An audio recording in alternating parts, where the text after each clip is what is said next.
합시다. God bless you. 옆에 분들과 God bless you. 축복 한번 합시다. 영어 참 쉽죠? God bless you. 하나님이 당신을 축복하기를 바랍니다. 제목이 대림절의 의미인데요. 대림절은 한자로 기다릴 때입니다. 기다릴 때. 이 말 님자로 이루어진 단어로서 예수님을 고대하는 절기입니다. 예수님의 오심을 고대하는 절기입니다. 교회 캘린더로 대림절은 예수님께서 출생하신 성탄절을 기점으로 4주 전부터 시작합니다. 이 기간 동안에 성도들은 예수님의 초림을 묵상하고 그의 재림을 고대하며 기다립니다.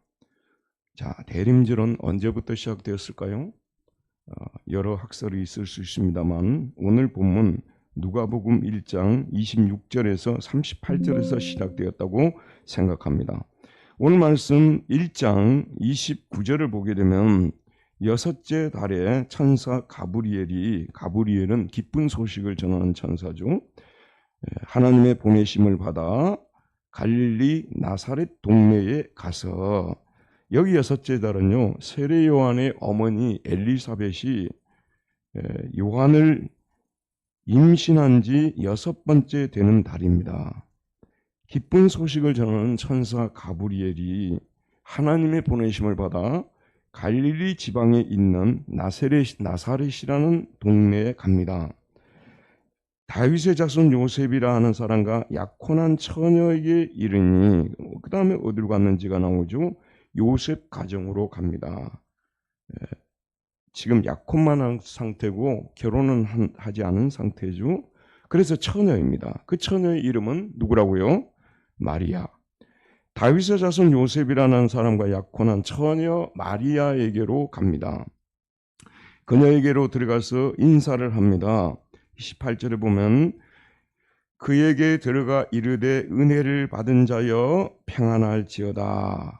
주께서 너와 함께 하시도다. 인사를 나누는데 그에게 들어가 이르되 은혜를 받은 자여 평안할지어다. 주께서 너와 함께 하시도다. 자, 누가복음서의 저자 누가는 하나님의 구원의 기쁜 소식을 전하는 천사 가브리엘이 먼저는 갈릴리 나사렛으로 오시고 그 다음에 마리아와 약혼한 요셉의 집으로 오시고 그 다음에는 요셉의 아내 마리아에게 오셨다고 기록하고 있습니다. 자, 오신다. 강림하다는 히라버가 엘코마이라는 단어입니다. 오신다, 강림하다. 라틴어로 아드베니레입니다. 아드베니레. 근데 아드가 뭐냐면요, 아드가 뭐뭐에게입니다. 누구누구에게. 누구누구에게. 베니레는 온다는 뜻입니다. 그래서 아드베니레에서 아드벤투스, 강림, 대림이라는 명사가 만들어졌고 영어로는 애드벤트라고 합니다. 애드벤트. 그리고 우리말로는 대림절로 번역했습니다. 그러니까 이 아드벤이라 누구누구에게로 오는 날이, 예수님께서 누구누구에게로, 나에게로, 우리 가정에게로, 우리에게로 오는 날이 대림절입니다. 대림절에서 가장 중요한 사실은 우리 주님께서 우리에게 오신다는 사실입니다. 자, 오늘 말씀에 보면 예수님께 출생하실 때는 천사를 통해서 마리아에게 오셨습니다. 그리고 그 이후에 12제자에게 찾아오셨습니다. 먼저 주님께서 찾아오셨기 때문에 수많은 사람들이 예수님을 믿을 수 있었습니다. 자, 여러분, 구원을 우리가 설명하는데 절대로 혼동하지 말아야 될 것은요, 우리가 주님께로 가는 것이 아닙니다. 오늘 보니까요, 교회에 정말 태어나서 처음 교회 오신 분도 계시네요. 이 엘리베이터에서 얼굴을 뵀는데 얼마나 기쁘고 얼마나 감사한지, 정말 태어나서 처음 오신 것 같아요. 이런 분도 오시고, 또 그동안 오셨던 분들도 또 오시고, 가족 초청 주일은 1년에 한 2번 정도는 꼭 해야 될 것 같습니다. 네.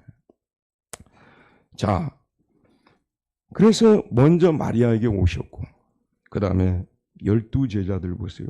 12제자들. 그리고 또 수많은 사람들에게 찾아오셨어. 우리가 주님께로 가는 게 아니에요. 다 여기 오신 분들은요, 본인이 주님께로 오셨다고 생각할 수 있지만 사실은 주님께서 여러분들을 여기에 오게 하신 것입니다. 이게 구원의 비밀이고 하나님의 은혜인 것입니다.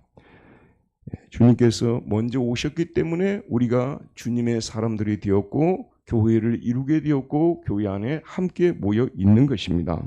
오늘 성탄의 계절을 맞이해서 주님께서는 저와 여러분에게도 오십니다. 우리 공동체에게로 오시고 또 우리 구성원 한 사람 한 사람에게 찾아오시는데 오늘 가족 초청주의를 맞이해서 우리 가족에게 오십니다.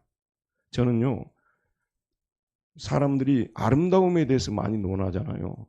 철학자들은 미학이라고 합니다. 아름다움이란 게 도대체 뭐예요? 뭐가 가장 아름답던가요? 뭐가 가장 아름답던가요?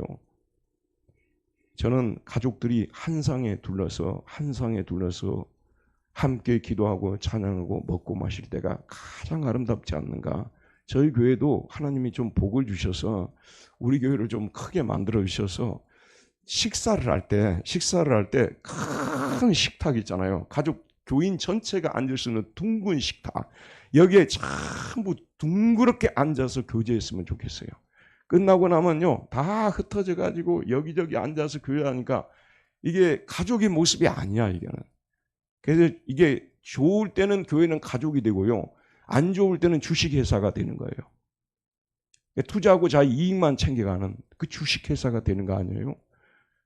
그래서 예수님이 그 제자들과 한 상에 모여서 성찬식을 거행했습니다.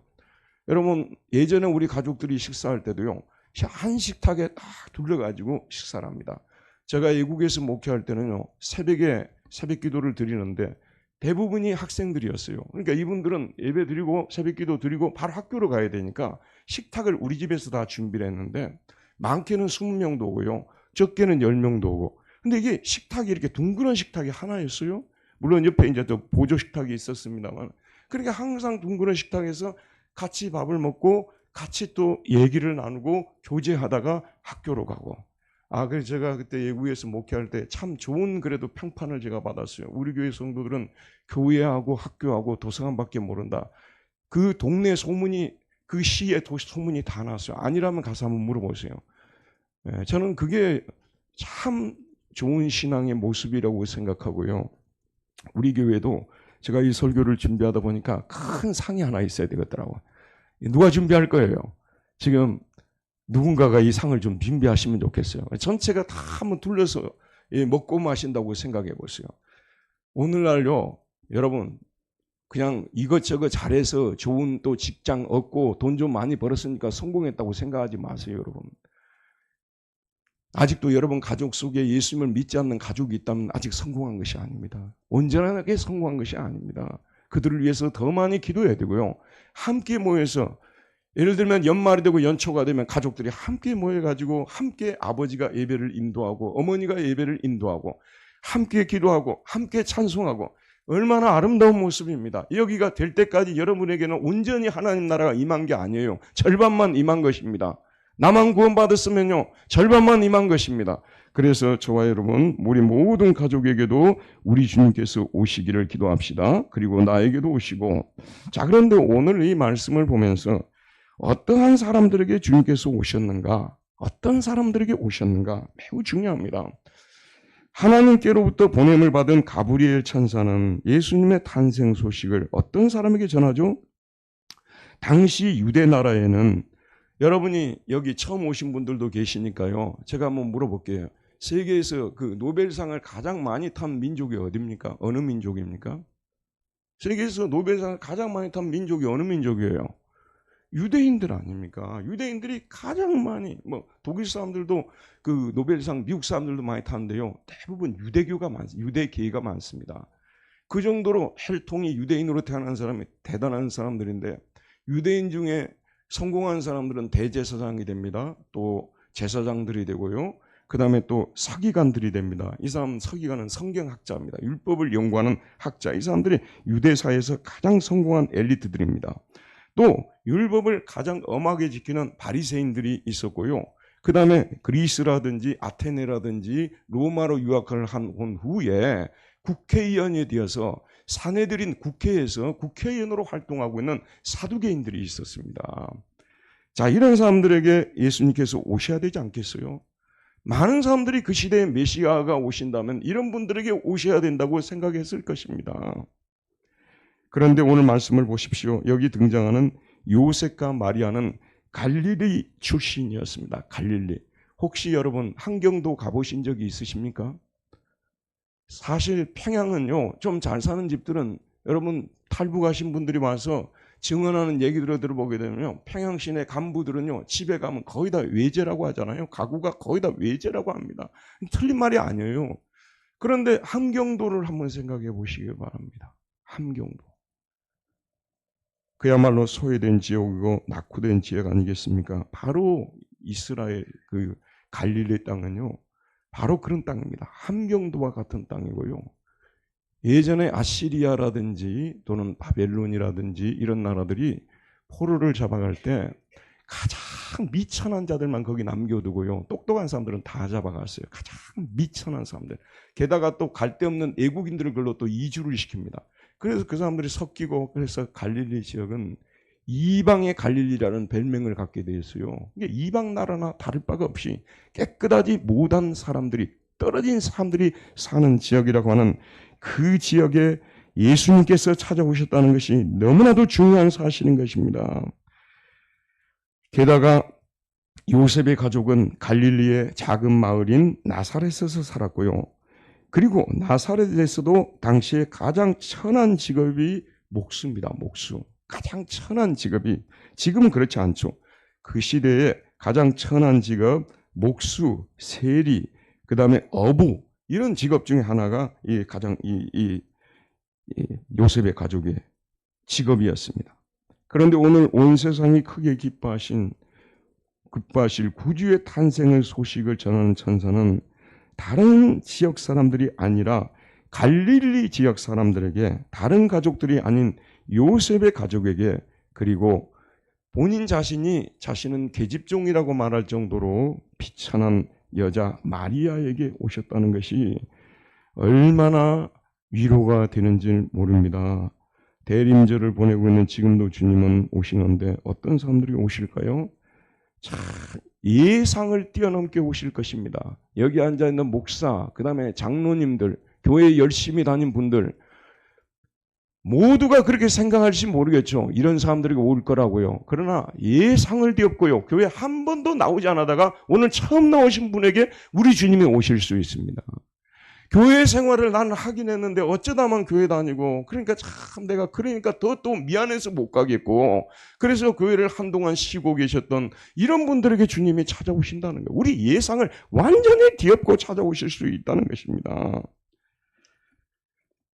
심지어는요, 모든 사람이 피하고, 또 나도 모든 사람들을 피하고 싶을 정도로 괴롭게 살아가는 그런 사람들에게도 주님이 오신다는 거예요. 우리의 예상을 완전히 뛰어넘습니다. 여러분, 우리는요, 유유상종이라는 말을 아시지 않습니까? Birds of a feather flock together.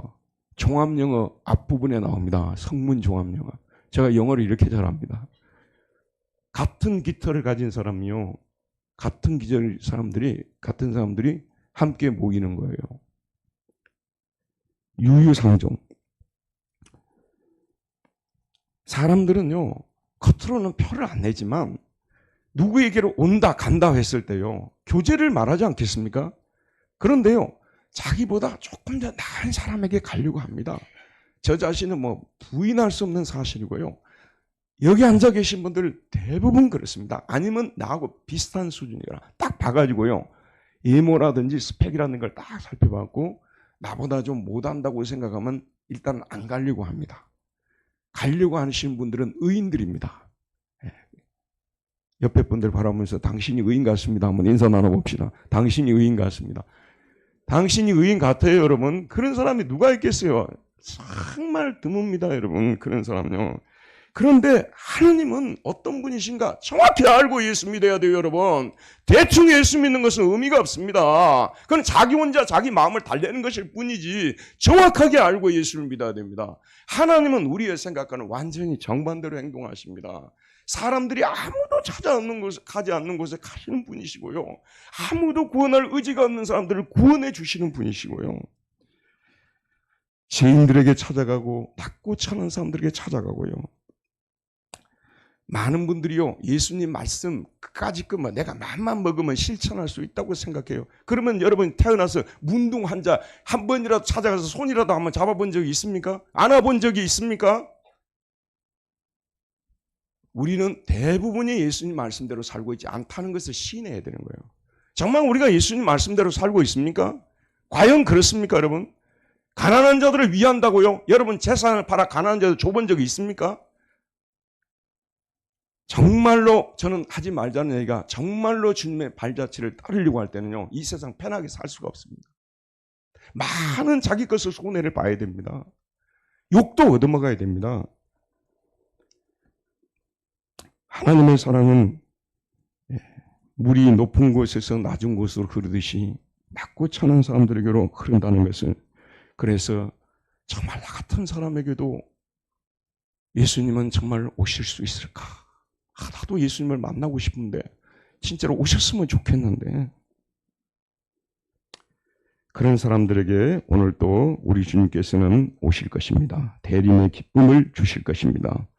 자, 우린 주님이 오시는데 오셔서 뭐라고 얘기하냐면요, 그에게 들어가 이르되 1장 28절 에이셀선 프로사우텐, 그에게로 가서 인사를 뭐라고 하냐면요, 은혜를 받은 자여 평안할지어다. 자, 누가복음 1장 28절입니다.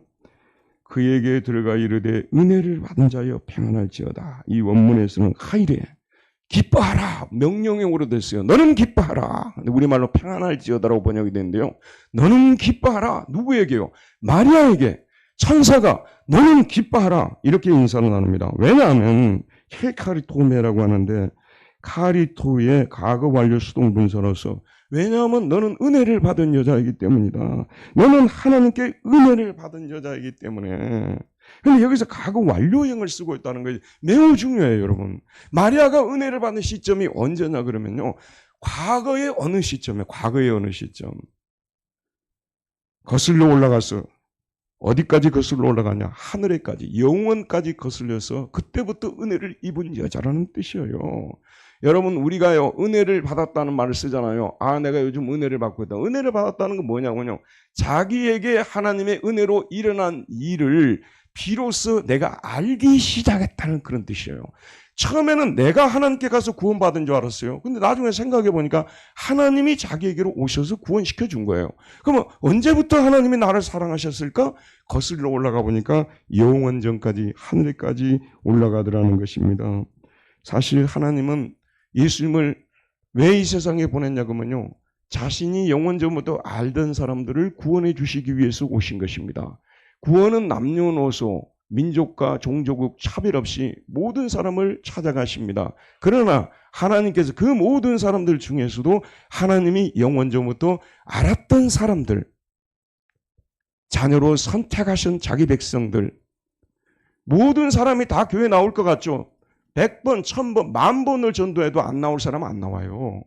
한 번만 전도해도 나올 사람은 나오는 거예요. 이게 비밀입니다, 비밀. 그래서 전도를 할 때요, 저 사람 전도하면 죽어도 안 나올 거라는데 딱 한 번 전도해도 나올 수 있어요. 저 사람은 학업 성적이 우수하고 착하고 얼굴도 잘생기고 타의 모범이 되고 해서 딱 말씀을 전하면 금방 나올 것 같죠? 죽어도 안 나오는 경우들이 있어요, 여러분.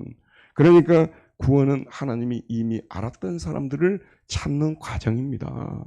이미 저와 여러분들은 만세전부터 하나님의 사랑을, 은혜를 입은 사람들입니다. 그래서 하나님의 은혜를 입고 있던 이 마리아를, 그런데 불쌍한 외국의 학생들을, 자기 자녀들을 보내놓고요, 오늘 이 연말을 보내는 부모님들도 계실 텐데요, 또는 타지에 자기 자녀들을 보내놓고, 또는 군대에, 요즘 같은 이 험악한 시절에 군대에 자기 자녀들을 보내놓고 계신 이 부모님들 한번 생각해 보세요. 얼마나 슬프고 얼마나 고통스럽습니까?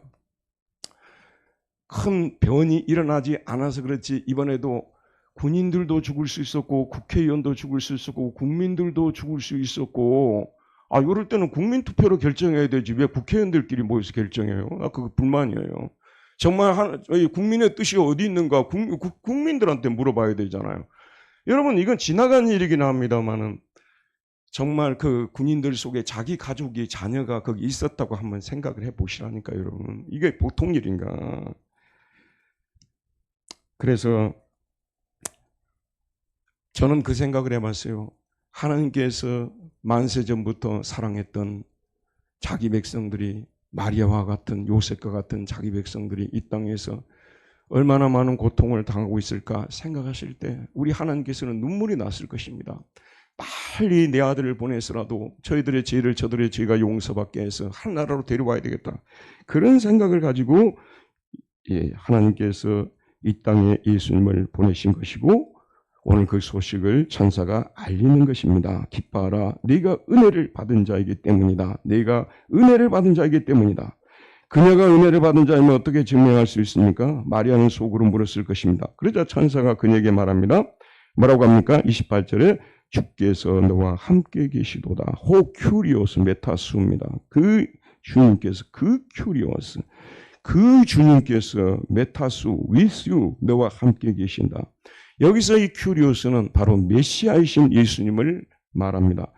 이스라엘 백성들, 하나님의 백성들은 한 하루도 빠짐없이 메시아가 올 것을 대망하면서 살았습니다.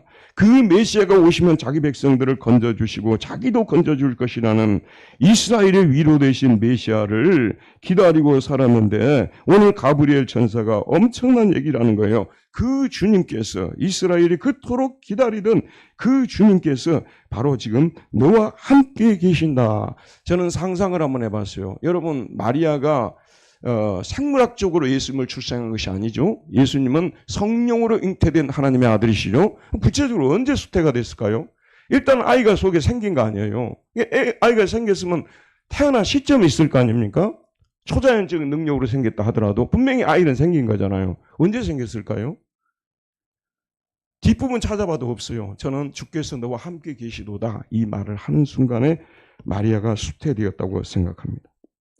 자, 마리아는 천사의 인사를 듣고 놀랐습니다. 처녀가 그 말을 듣고 놀라 이런 인사가 어찌함인가 생각하며 천사가 그 하나님의 천사가 그 목소리가 어떻게 했을까요? 사람들은 궁금해요. 그게 히브리어였을까? 아니면 헬라어였을까? 여기 이제 마리아와 요셉이 쓰던 언어가 무슨 언어였는지 여러분 아십니까? 아람어예요. 아람어. 아람 나라말. 시리아. 오늘날 말하면 시리아 말이에요. 예수님도 시리아 말. 제가 예전에 독일에 있을 때 시리아 사람들이 모여가지고 주기도문을 찬양하는데요. 그냥 그 카세트를 이거 샀어요. 들어보려고. 참 신기하더라고 그 말이요. 지금 천사가 어떤 말로 들려줬을까? 어쨌든 저는 현재로서 아람어라고 생각합니다. 이 아람어로 듣고 나서 생각을 했을 거예요. 한번 생각해 보세요.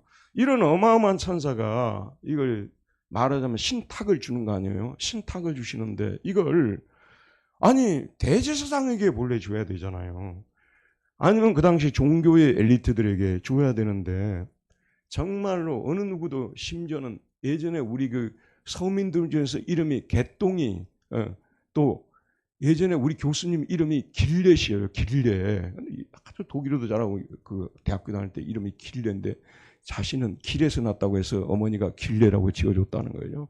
근데 그런 정말 무명의 이름들이 너무 많지 않습니까? 사실 마리아는요. 지금은 마리아 이름이 전 세계에서 여자 이름 중에서 가장 유명해졌습니다마는 그 당시에 마리아라는 이 이름은 정말 어느 누구도 기억해주고 불러주지도 않았던 그런 사람에게 주님께서 찾아오셨다는 것이 충격 아니었겠습니까? 충격이에요. 나중에요. 은혜를 받고 나서 어느 정도 시간이 지나고 나면 여기 앉아 계신 분들이요. 구원은 내가 받은 것이 아니구나. 심지어는 어디까지 가냐고만요. 나같이 못된 인간이 이렇게 구원을 받을 수 있다니. 저 사람처럼 정말 괜찮은 사람은 구원을 못 받고 나같이 형편없고 못된 사람이 구원을 받을 수 있다니 충격을 받는 거예요. 그 은혜가 거기까지 임해야 여러분이 제대로 구원을 받은 사람인 줄 믿습니다. 대부분 사람들은요, 내가 그런 대로 다른 사람들 괜찮은 사람, 여러분이 정말 괜찮은 사람들이에요. 목사님 아침 뭘 드셨길래 우리를 이렇게 공격하냐? 놀라지 마세요. 아니, 저 자신이 괜찮은 사람은 생각이 안 드는 거예요. 저 주변에 진짜 괜찮은 사람들이 있어요. 근데 하나님께서는 그런 괜찮은 사람들을 찾아가시는 것이 아니라 비천하고 부족한 또 제약된 저희들을 찾아와서 은혜를 받은 자여 평안할지어다. 주께서 너무 함께 하시도다. 예. 여기 앉아서 말씀을 듣는 우리 중에도 나같이 낮고 천한 사람에게 주님께서 오신다는 말을 때 믿어지지 않을 것입니다. 여러분 당시에 이스라엘 상황에서 한번 생각해 보십시오. 어떻게 마리아가 그런 어마어마한 사람들이 아니라 자기 같은 사람들을 찾아올 수 있을까? 충격을 받았을 것입니다. 오늘날도 마찬가지예요. 아까 제가 앞에서도 말씀드렸습니다만 충격을 받아요. 여러분들 충격이라는 것이 임팩트라는 게 필요한 거예요. 충격이라는 것이 좀 필요해요, 여러분. 진짜 구원의 은혜를 깨달은 사람은 충격이 오게 돼 있어요. 내가 지금까지 엉터리로 신앙했구나. 이것도 충격으로 한번 다가올 때가 있어야 돼요. 많은 분들이 이런 충격이 없이요, 자신이 그런 대로 괜찮은 신앙이라고 생각하는데 언젠가는 여러분들은 충격을 받는 은혜가 임할 줄 믿습니다. 이 은혜는 나쁜 것이 아닙니다. 충격이 한번 임해야 되는 거예요. 얼마나 큰 충격을 받았겠습니까? 오늘날도요, 은혜를 받은 사람들은 다 충격을 받게 되어 있어요. 하나님께서 찾아오시는 사람들은요, 우리의 예상을 정말 뛰어넘게 찾아오신다는 거. 아브라함을 생각해 보시오. 아브라함의 아버지가 뭐 하는 사람이냐면요, 갈대아 우르 땅에서 우상을 만들어 파는 사람이었습니다. 그런 자기 가정 아브에게, 그전 사람 데라에게 태어난 아브라함에게, 아브라함이죠. 아브라함에게 오셨습니다. 아드벤투스. 아브라함에게 대림절이 일어난 거예요. 80세 노인이 되어 죽을 날만 기다리고 살아가던 모세에게, 모세는 한때 잘 나가는 사람이었어요. 한때 잘 나가는 사람이었다니까요. 여러분, 우리는 기억해야 되는 것이요, 한때 잘 나가는 거예요. 우리 옆에 분들에게 당신도 한때만 잘 나가는 사람이라고 우리가 한번 인사합시다. 당신도 한때만 잘 나가는 사람이에요. 60 넘으면 다 얼굴도 비슷비슷해지고, 우리 동창회는 60이 넘어서 해야 된다 그러잖아요. 다 똑같아지는 거예요. 모세가 한때 얼마나 잘 나갔습니까? 이집트의 왕자였어요. 이집트는 지금 미국하고 똑같거든요. 이집트의 다음에 왕이 계승자로 내정된 사람 아니었겠습니까?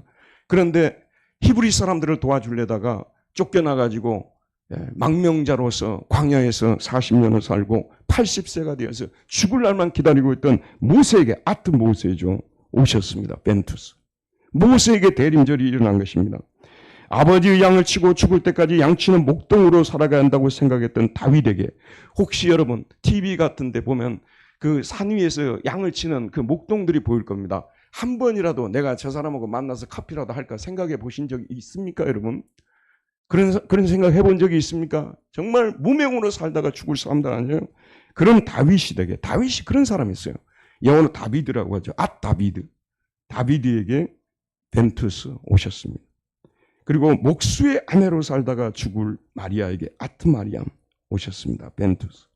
그리고 어부였던 베드로, 안드레, 야고보, 요한, 다 정말 어부들이었어요. 지금 제가 엊그제 진짜 들은 얘기예요. 엊그제 제가 바닷가를 간 적이 있거든요. 우리 이모부가 부산에서 소천하셔가지고 갔다가 오면서 잠깐 바닷가를 들렸는데 그 아주머니하고 대화를 나눈 가운데 그러는 거예요. 지금 이 물고기를 잡는 사람들 있잖아요. 바다에 가서 고기를 잡는 사람, 주인만 한국 사람이에요. 다 외국인들이라는 거 여러분 다 알고 계시죠? 저 매제가 그 조선소에서 일을 하는데요, 30%가 다 외국인이랍니다. 한국 사람 30%밖에 없다면 70%가 외국인이랍니다. 그런 사람들, 베드로, 안드레, 야고보, 요한은요, 지금 시구마저 그런 사람들입니다. 그런데 그런 사람들에게 주님께서 찾아가신 것입니다. 세리 마태, 세리 삭개오, 이 사람들은 그 당시에 가장 욕을 많이 얻어먹는 사람들이, 오늘날 국회의원들처럼 가장 많이 욕을 얻어먹는 사람들이에요. 그런 사람들에게 찾아가셨습니다. 그리고 모아가 나무 아래에서 메시아를 기다리며 고뇌하던 나다나엘에게 또 오셨습니다. 그리고 세상에서 주목받지 못했던 허다한 사람들에게 오셨는데, 심지어는 죄인 중에 괴수라고 말했던 바울과 같은 사람에게도 찾아오셨다고 하는데 디모데전서 1장 15절에 보면 믿보다 모든 사람이 받을 만한 이 말이여 그리스도 예수께서 죄인을 구원하시려고 세상에 임하셨다 하였도다. 세상 아트문도 임하셨다. 벤투스. 죄인 중에 내가 겠습니다. 바울은 예수님께서 왜 자신에게 오셨는지 그 이유를 다음같이 말합니다. 그러나 내가 그 의를 입은 까닭은 예수 그리스도께서 내게 먼저 일체 오래 참을 보이사 후에 주를 믿어 영생 얻는 자들에게 본이 되게 하려 하심이라. 그러니까 왜 하나님이 자기를 불쌍히 여기셨냐 그러면요. 자기 같은 사람도 구원하셨으니 당신을 못 구하겠느냐. 그 말 하라고 자기를 구원하셨다고 말하고 있습니다. 바울은 고린도 교회 편지를 보내면서 주님께서 어떤 사람들을 찾아오셨는지 다음과 같이 적고 있습니다. 형제들아 너희를 부르신 부르심을 보라. 육체를 따라 지혜로운 자가 많지 않으며 공부 많은 자가 많지 않다는 거예요. 능한 자가 많지 않으며 문벌저운 자가 많지 아니하도다.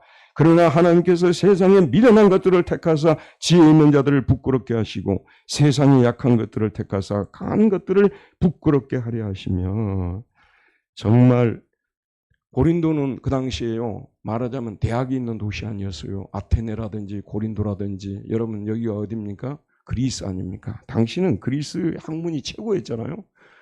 그런 데서 수많은 사람들이 있는데 그 중에서도 그런 사람들 중에서 좋은 대학 나오고 뭐 문벌이 좋고 학벌이 좋고 이런 사람들이 아니라 세상에 미련한 것들을 택하사 지혜 있는 자들을 부끄럽게 하시고 세상에 약한 것들을 택하사 강한 것들을 부끄럽게 하려 하시며 여러분 하나님께서 누구에게 찾아오실지 인간은 모르는 것입니다. 백부장 고넬료 있지 않습니까? 뭐 백부장 하니까 뭐 대단한 것 같지만 100명을 그냥 통솔하는 지휘관일 뿐이에요. 그런 백부장 이탈리아의 백부장에게도 예수님이 찾아오셨고요. 빌립보의 교회 빌립보 감옥의 간수 빌립보 감옥의 간수의 가정에 찾아오셨습니다. 하나님께서는 자신이 가고 싶은 곳으로 가세요. 자신이 구해주고 싶은 사람을 구원하는 거예요. 여러분 유신론이라고 들어보셨죠? 무신론은 신이 없다는 뜻이고요. 유신론은 신이 있다는 뜻이에요. 유신론은 뭐냐면 신이 있으면 공의로워야 된다는 것이 공정해야 된다는 것이 매우 중요합니다. 만약에 신이 있다면 공정해야 되고 공평해야 된다고 말하는데요. 그런데 우리 하나님은 공정하지도 공평하지 않아서 배웠다고 하는 사람들이 예수 믿기가 어려운 거예요. 하나님은 대단히 편파적입니다.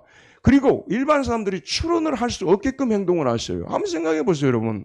어떻게 하나님의 나라를 세울 그 말하자면 인프라를 까는데 아주 똑똑하고 총명한 사람들, 뭐 세계 최고의 대학 나온 사람들, 성품이 뛰어난 사람, 이런 사람들 데려다 해야 될 거 아니에요? 갈릴리의 어부들을 데려다가요.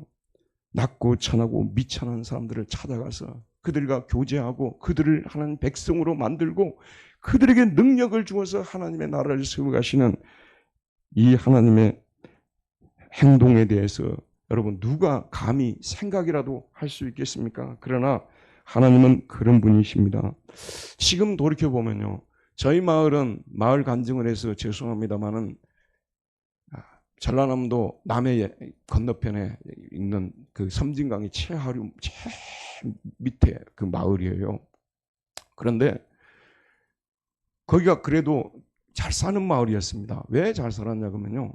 지금 여러분들 그렇게 좋아하는 김을 재배하는 마을이어서 생산량이 장난이 아니었거든요. 그리고 굴도 이렇게 양식업을 하는 분들도 계셨어요. 저 친구는 진짜 제가 여수에서 봤는데요. 여수에 집을 짓고 사는데 한 번은 친구 집에 놀러 가는데 가마니로 돈을 담아가지고 들어온 걸 제가 봤어요. 정말 그래서 우리 친구들 중에서도 조금 좋은 집에 태어나고 교육열이 있는 가정에서는요.